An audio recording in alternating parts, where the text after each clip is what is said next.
Good evening. I am Sudarshan Sukhani and today is 15th April 2022 Friday. As we all know, yesterday on Thursday as well as today on Friday, Indian stock markets have been closed for holidays. But I am making this video just so that we can have a view on the weekend and how the markets may be expected to behave at least on Monday, if not on other days. See, the markets opened close on Wednesday. But then the idea was that there are so many days ahead. Perhaps something better may happen or worse may happen, whatever. Now today the markets are closed everywhere because of Good Friday. So we have the US markets closed till on Thursday to guide us for what can happen on Monday. The US markets did not close with any cheer. They closed 55 points. The S&P 500 closed 55 points down, a little more than 1.2% down on Thursday. So the Indian market is not going to start with a spring. The SGX itself suggests that we are likely to be at 17,350 in the futures, in the SGX futures, which is almost 150 points lower than what we were on Wednesday afternoon.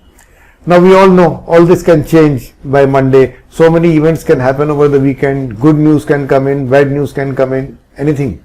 Sometimes the market responds to bad news by actually going up. So we can be sure that we don't know what is going to happen on Monday. We can only make a judgment based on what we are seeing now. Indian markets closed weak. The US markets on Thursday were weak.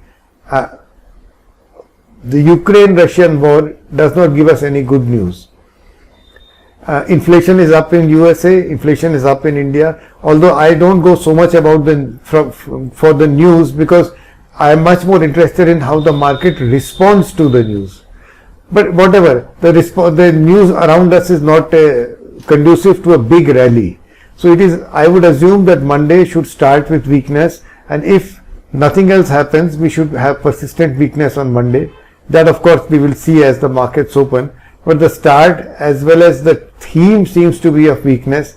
I have shown you the charts for the Nifty and how my trend indicator has been falling, telling us that we are in some kind of a correction or downtrend, and how the momentum indicator started falling also. We have already shared those charts for a video that was labeled for April 14. Actually it was a holiday, but just to give that video to you. So let's see how things work out over the weekend. The markets appear to be slightly weak and looking probably for lower levels. Thank you for watching this video. Please like, subscribe, press the bell icon, share and write your comments. Jai Hind.